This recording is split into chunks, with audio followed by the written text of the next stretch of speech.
प्यारे साथियों, कोटि कोटि प्रणाम। आपका मेरे श्रीम कमला विजरेश्वरी ज्योतिष के केंद्र के नाम से जो ये चैनल है, इसमें सुस्वागत है। मैं आप सभी लोगों के सामने एक कुंडली का विश्लेषण रखूंगा। इस लड़की की आंखों में बचपन से ही दिक्कत है और एक बड़ा चश्मा लगा हुआ है। तो ऐसी स्थिति क्यों बनी?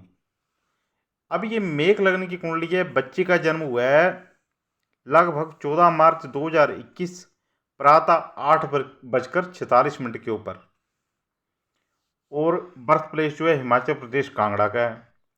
तो इस बच्ची को आंखों की बीमारी क्यों हुई, इसके ऊपर हम जाएंगे। बच्ची का लगन जो है वो लगभग 14 और 15 डिग्री के 14 से 15 डिग्री के आसपास का है। तो लगन के पास बल है। लगन के पास बल, लगन के स्वामी जो है वो सेकंड हाउस में बैठे हुए हैं मंगल, और अंगार के योग बना के बैठे हुए हैं और वृद्ध अवस्था में बैठे हुए हैं। और जो चंद्रमा है वो मीन राशि के उत्तर भाद्रपदा नक्षत्र के अंतर्गत, शनि के नक्षत्र के अंतर्गत बैठे हुए हैं। और शनि यहाँ पे काफ़ी बलवान दिखाई दे रहे हैं, क्योंकि शनि यहाँ पे युवावस्था में है और पक्ष बल में बली है, सस योग का निर्माण करके बैठे हुए हैं। ये सब बातें तो जो कुंडली के ऊपर हम एक नज़र मारें तो हमें दिखाई देती हैं। परंतु आंखों की दिक्कत क्यों आई? जब भी आप किसी कुंडली का विश्लेषण करते हैं तो आपने क्या देखना है, उस भाव का कारक और भावेश और भावपति और भाव में बैठा हुआ ग्रह। तो यहाँ अगर आप विचार करें तो सेकंड हाउस के जो स्वामी आगे, सेकंड हाउस के जो कारक आगे, वो आप आगे बृहस्पति, और इस भाव के जो भावेश हैं वो आगे शुक्र। शुक्र यहाँ पे 26 डिग्री के बैठे हुए हैं, सूर्य के साथ अस्त हैं। इनके सूर्य के साथ 15 डिग्री के बीच में कोई भी ग्रह आएगा वो लगभग अस्त हो जाता है। तो शुक्र यहाँ पे अस्त हो गए। और भाव के जो कारक हैं बृहस्पति, वो भी यहाँ पे नीच अवस्था में है, 25 डिग्री से मकर राशि में है, नीच हैं। परम नीच तो नहीं बोल सकते, नीच हैं, क्योंकि 5 अंश के बीच बीच में होते, 5 अंश तक होते तो ये परम नीच होते। परंतु अब ये 5 अंश से ऊपर चले गए हैं तो ये परम नीच तो नहीं बोल सकते, परंतु नीच हमें दिख रहे हैं। और यानी कि यहाँ के अधिपति शुक्र और इस भाव के कारक बृहस्पति ये पीड़ित हो गए। और इस भाव में बैठे हुए जो ग्रह मंगल और राहु, और यहाँ पर मंगल जो है शत्रु राशि में चलेंगे और अंगारक योग का निर्माण करके बैठे हुए हैं। तो कुल मिला के अगर हम देखें तो ये जो है दाईं आंख जो दिखाई दे रही है बच्चे की, यहाँ पे पीड़ित दिखाई दे रही है।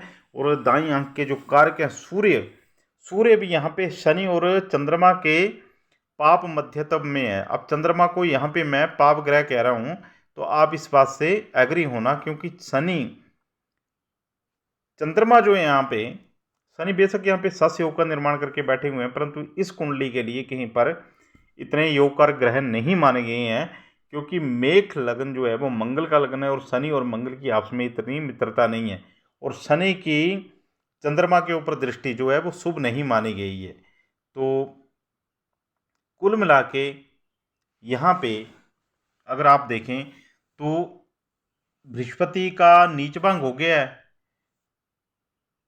और चंद्रमा जो है, चंद्रमा के ऊपर जो है शनि की दृष्टि है। तो यहाँ पे नीच भंग होना बृहस्पति का हमारे लिए कहीं पर, इस जो दाईं आंख है इसके लिए, यानी कि इस भाव के जो कारक हैं उनकी नीचता भंग हो गई है। तो बाद में यानी कि इस बच्ची को ठीक किया जा सकता है, ये इशारा में मिलता है। और यहाँ पे अगर आप देखें तो शनि और चंद्रमा के पाप मध्यतम में सूर्य आ गए हैं। सूर्य चंद्रमा को मैं पाप ग्रह तो कह रहा हूँ क्योंकि ये पक्ष फल में बली चंद्रमा नहीं है, लगभग पापी हो गए, क्योंकि शनि की दृष्टि भी ये चंद्रमा के ऊपर है, और वहाँ से केतु की दृष्टि भी चंद्रमा के ऊपर है, और जो लग्न है वो भी शनि के पाप मध्यतम में आ गया है। तो कुल मिला के यहाँ पे अब इस भाव के कारक जो हैं शुक्र, शुक्र यहाँ पे अस्त हो गए हैं। इस भाव के कारक, कारक समझना, कारक जो हैं इस भाव के शुक्र हैं वो अस्त हो गए हैं, और इस भाव के जो भावपति हैं वो बृहस्पति हैं। बृहस्पति यहाँ पे नीच हो गए हैं। ये अलग बात है कि बाद में इनकी नीचता भंग हो गई है। और चंद्रमा भी जो है वो अमावस्या के आसपास के हैं। तो कुल मिला के हम ये देखते हैं कि दाईं और बाईं आंख में जो बैठे ग्रह हैं उनके भाव कारक, भावपति और भावपति और उस भाव में बैठे हुए ग्रह, तीनों हमें पीड़ित दिखाई दे रही हैं। तो कुल मिला के हम ये बोल सकते हैं कि ये कुंडली जो है, इस कुंडली वाली जो बच्ची है इसका व्यय भाव और सेकंड भाव वीक हैं। चंद्रमा, सूर्य, मंगल, शुक्र और बृहस्पति पीड़ित हैं। मंगल और राहु की युति बनी हुई है सेकंड हाउस में। तो कुल मिला के दाईं और बाईं आंख हमें पीड़ित दिखाई देती है। परंतु अब हम कारक को भी पकड़ेंगे। जब हम नमाज कुंडली के ऊपर जाते हैं तो वहाँ पे हमें सिंह लगन देखने को मिलता है। जब सिंह लगन देखने को मिल रहा है तो इसका मतलब ये है कि वहाँ पे कहीं पर बृहस्पति सिंह लगन में बैठे हुए हैं, लगन में ही बैठे हुए हैं, और शुक्र 10वें स्थान में वृष राशि में बैठे हुए हैं। तो वहाँ पे शुक्र जो हैं वहाँ पे अपनी राशि में होने के कारण बली हो जाती हैं, और बृहस्पति भी सिंह राशि में बैठे होने के कारण, प्रथम भाव में बैठे होने के कारण बली हो जाती हैं। तो मेडिकली अगर हेल्प ली जाए और साथ में वैदिक उपाय किए जाएं तो इस बच्ची की बीमारी को ठीक किया जा सकता है। तो जब भी आपने फलित करना है तो आपने ऐसे ही फलित करना है। जय माता दी।